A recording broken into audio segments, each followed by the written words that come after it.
Today I am going to discuss chapter number 19 and the topic of discussion is role of cytoplasm in development.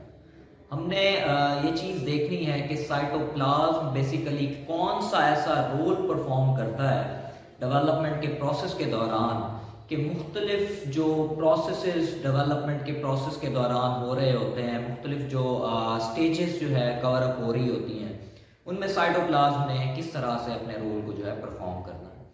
तो अगर cytoplasm के बारे में देखा जाए तो साइटोप्लाज्म के बारे में ये कहा जाता है कि साइटोप्लाज्म में बेसिकली कुछ मार्फोजेनेटिक डिटर्मिनेंट्स मौजूद होते हैं।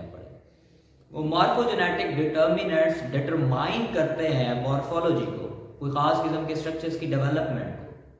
तो मुख्तलिफ मार्फोजेनेटिक डिटर्मिनेंट्स जो कि साइटोप्लाज्म के अंदर मौजूद हैं वो बेसिकली जिस टाइम एक एम्ब्रियो मौजूद है, एम्ब्रियो में डिवीजन जो है वो हो रही है, अल्टीमेटली बहुत सारे ब्लास्टोमेयर सेल्स जो है वो डिवाइड हो रहे हैं, तो मुख्तलिफ साइटोप्लाज्म जो है वो मुख्तलिफ सेल्स के हिस्सों के अंदर आते हैं। डिवीजन के दौरान जब साइटोकाइनेसिस होती है, जब डिवीजन हो रही होती है साइटोप्लाज्म की, जब मुख्तलिफ सेल्स को साइटोप्लाज्म असाइन किया जा रहा होता है, दिया जा रहा होता है, ये चीज़ देखी गई कि उस साइटोप्लाज्म में कुछ खास किस्म के मार्फोजेनेटिक डिटर्मिनेंट्स मौजूद हैं जो कि ये डिटरमाइन करते हैं कि फ़लाँ चीज़ इस साइटोप्लाज्म वाले हिस्से ने बनानी है या फ़लाँ चीज़ जो है इस हिस्से ने या इस सेल ने जो है वो डेवलप करनी है।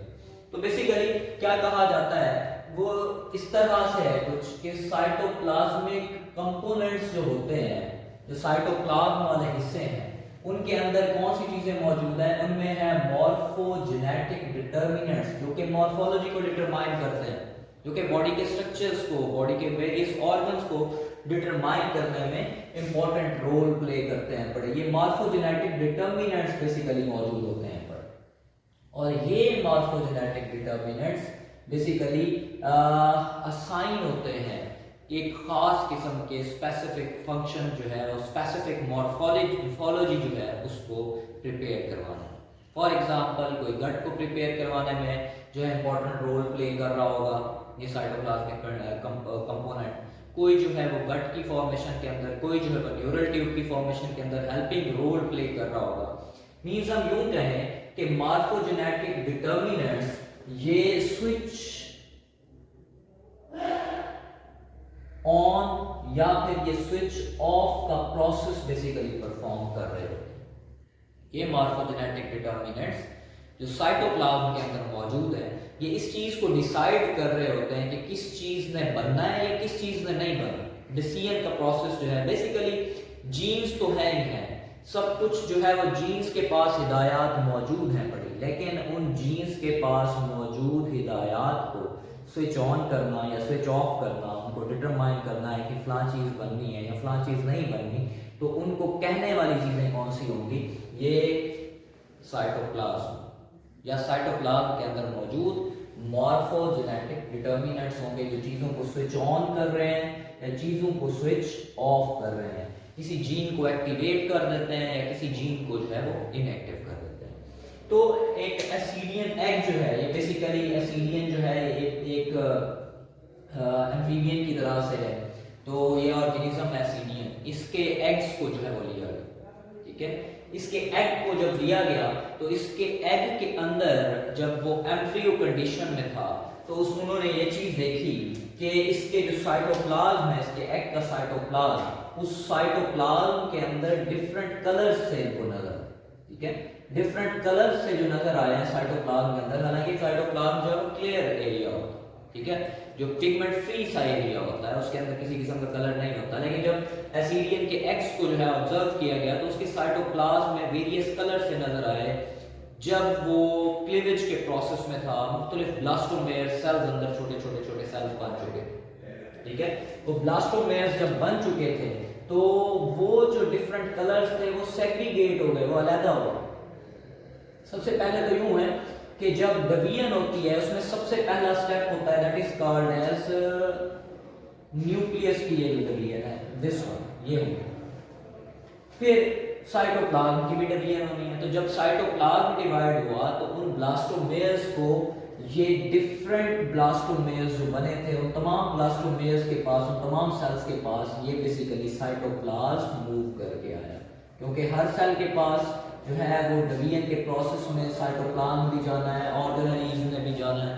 तो जब डिफरेंट ब्लास्टोमेयर्स बने, मुख्तलिफ सेल्स बने, उन तमाम सेल्स के पास साइटोप्लाज्म गया।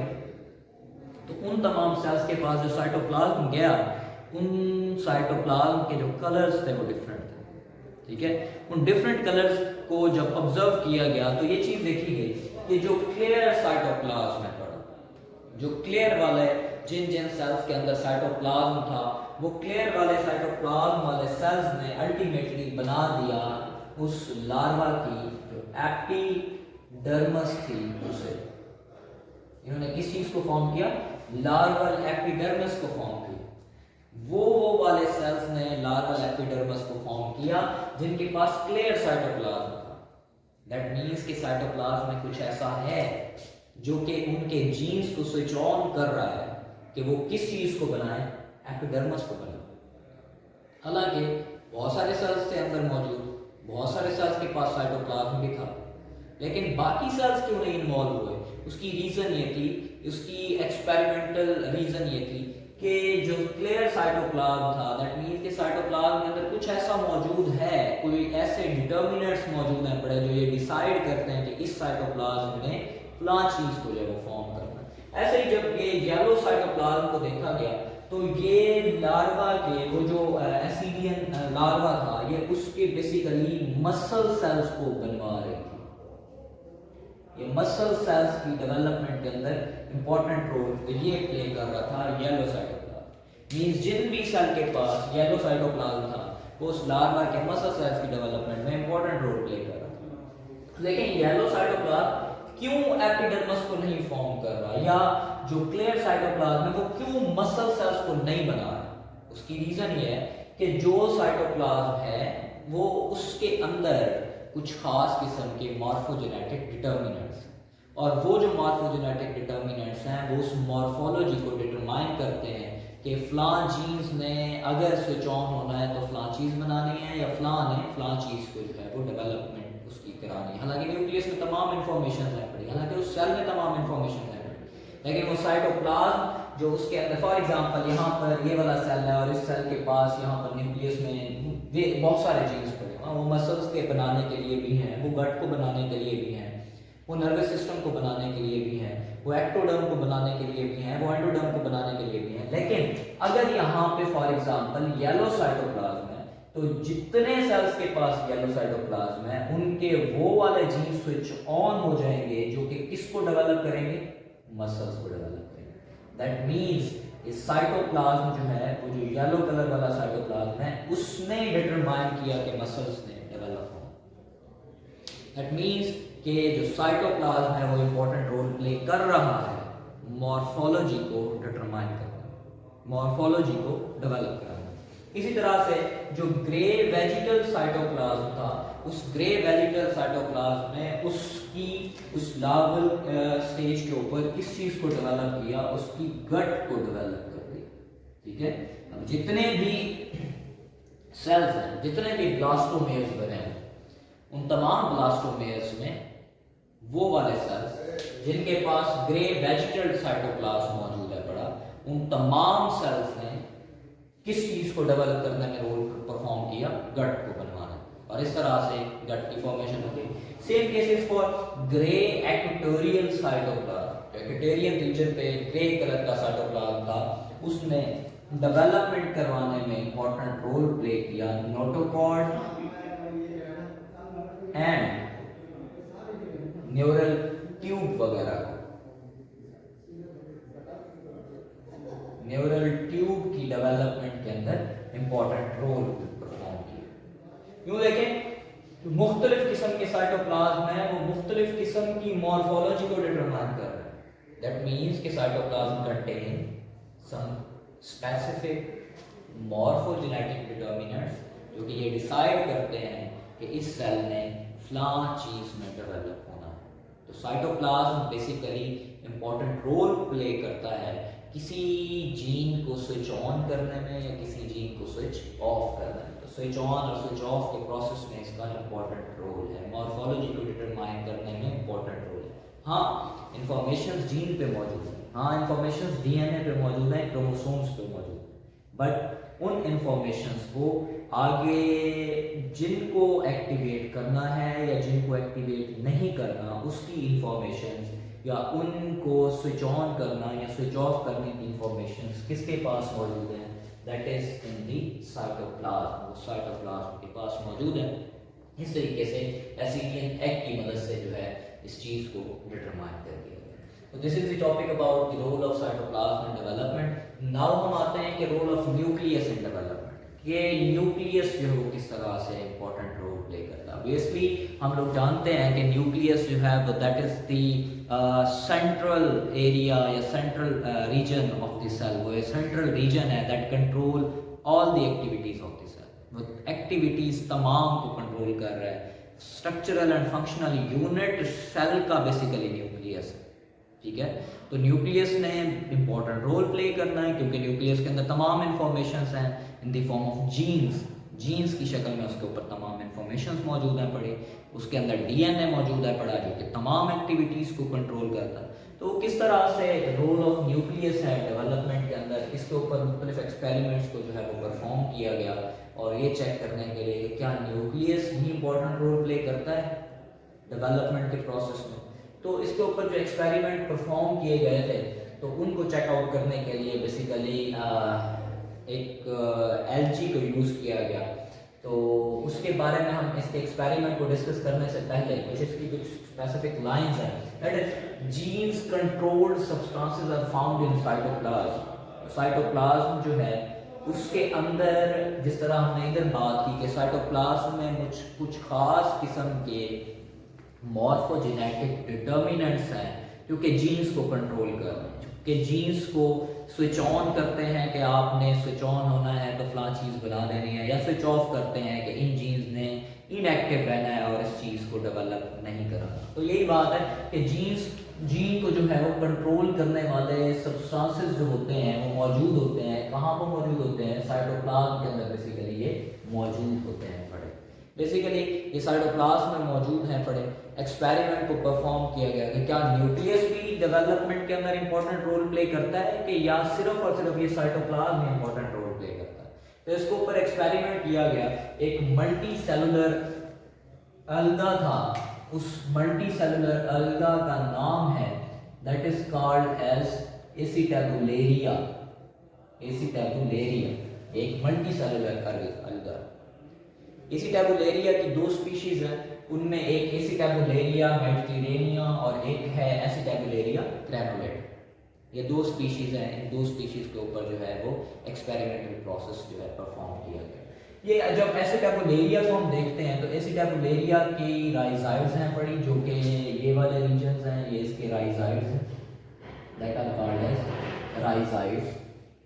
जबकि ये वाला जो इसका ये वाला रीजन है that is called as the stalk. इसे हम नाम देते हैं, ये इसका स्टैक है, ये इसके राइजाइड्स हैं और कैप इसकी मौजूद है पड़ी, अम्ब्रेला शेप कैप बेसिकली इनके पास ये मौजूद है पड़ी, दैट इज द कैप। ठीक है, तो ये बेसिक तीन रीजन जो है वो मौजूद है पड़े।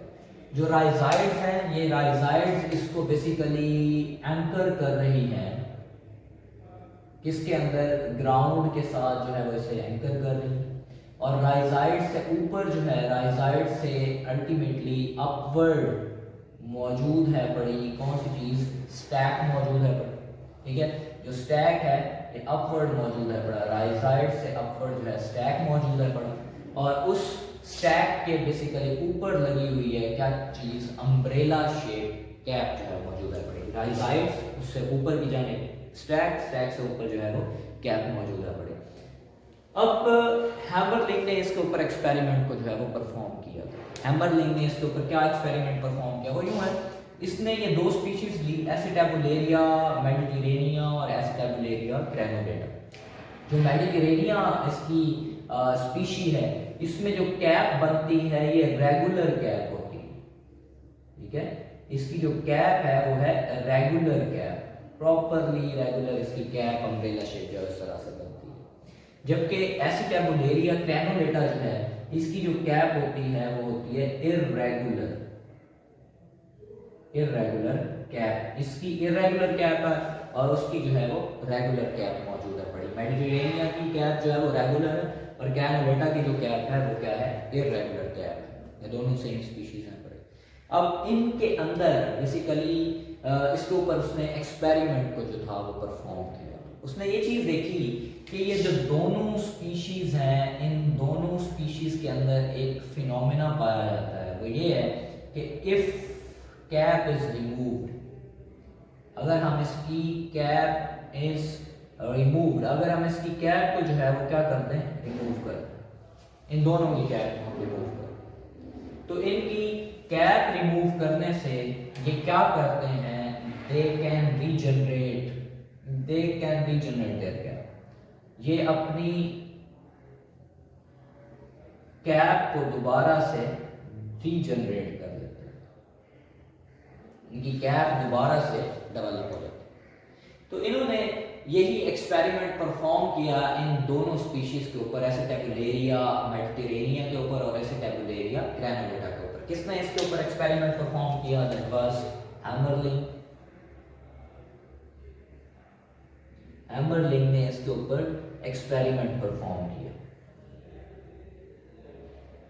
अब इसने जो एक्सपेरिमेंट परफॉर्म किया वो क्या था,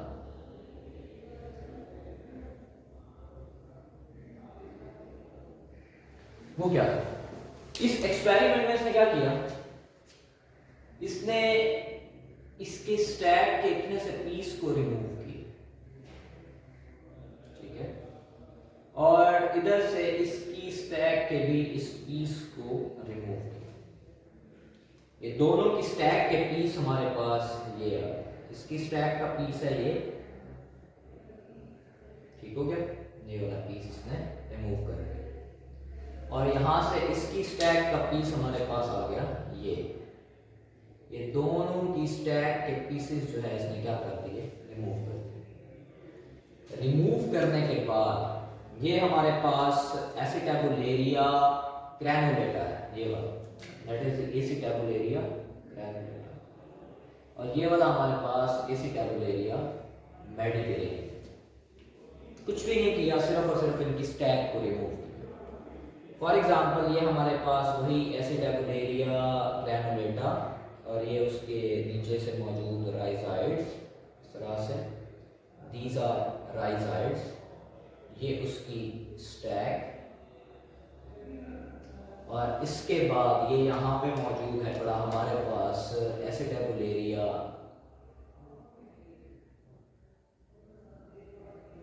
मेडिटेरेनिया, और मेडिटेरेनिया की यही वो राइजाइड, ये और इसका स्टैक। अब देखें इसने किया क्या, एक्सपेरिमेंट क्या परफॉर्म किया, इसने इसकी जो स्टैक रिमूव की थी उस स्टैक को आकर लगा दिया, प्लेस कर दिया इस जगह पे, स्टैक को आकर लगा दिया इसकी इस वाले रीजन के पास, यूं दिस वन, ठीक है। जबकि इसने इसकी जो स्टैक रिमूव की थी, इस स्टैक को इसने उठाया और उठाकर लगा दिया किधर, इसके पास, ठीक है। ये ब्लू कलर में ये स्टैक इसकी इधर आ गई ऐसे। अब स्टैक रिमूव करके यहां पे लगा दी। He was observing these two plants, यानी बाकायदा तौर पर ऑब्जर्व कर रहा था कि क्या मैंने जो स्टैक रिप्लेस की है उस स्टैक के रिप्लेस करने से इसके ऊपर कोई असर होता है। इसकी कैप जो ये रीजनरेट करवाता है, अभी हमने बात की कि कैप को रीजनरेट करवाता है, कैन रीजनरेट देयर कैप, अपनी कैप को ये रीजनरेट कराता है, तो इसने जाहिर सी बात है अपनी कैप रीजनरेट करवानी है और इसने भी अपनी कैप रीजनरेट करवानी है, तो क्या इनके ऊपर कोई असर होता है।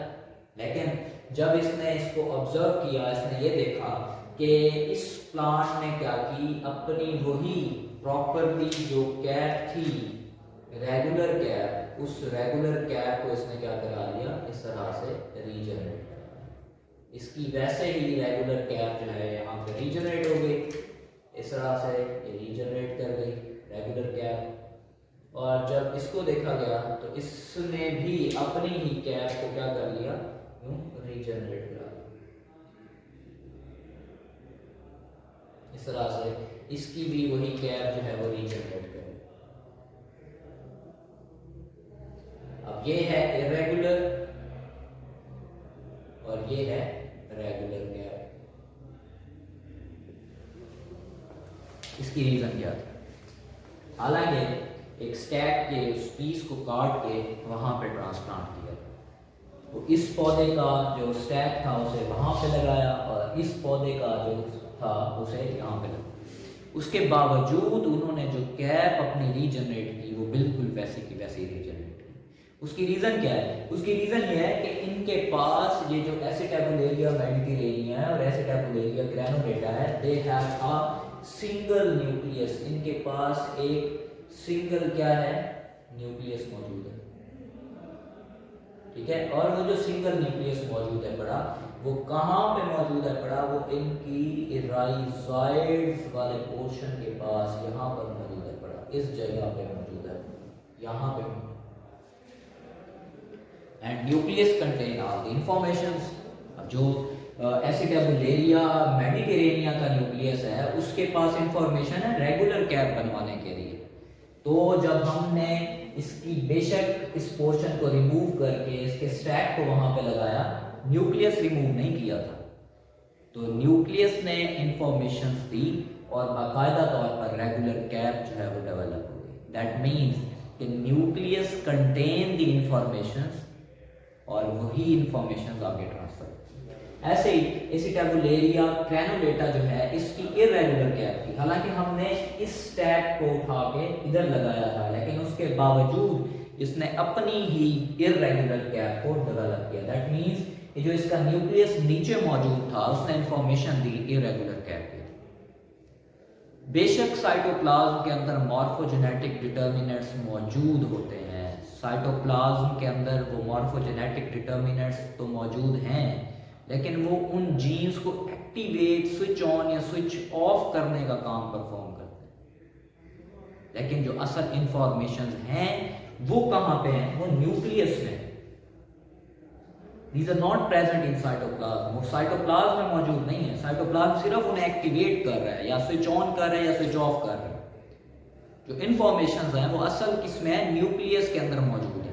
न्यूक्लियस में जो इंफॉर्मेशन मौजूद है बड़ी, उन्हीं ने आगे ट्रांसफर होना है। देखें यहाँ पर न्यूक्लियस इसका नीचे मौजूद था, हमने न्यूक्लियस को कुछ नहीं कहा, इसकी वजह से इसने अपनी कैप भी इरेगुलरली डेवलप की। हालांकि स्टैक किसका लगा हुआ है?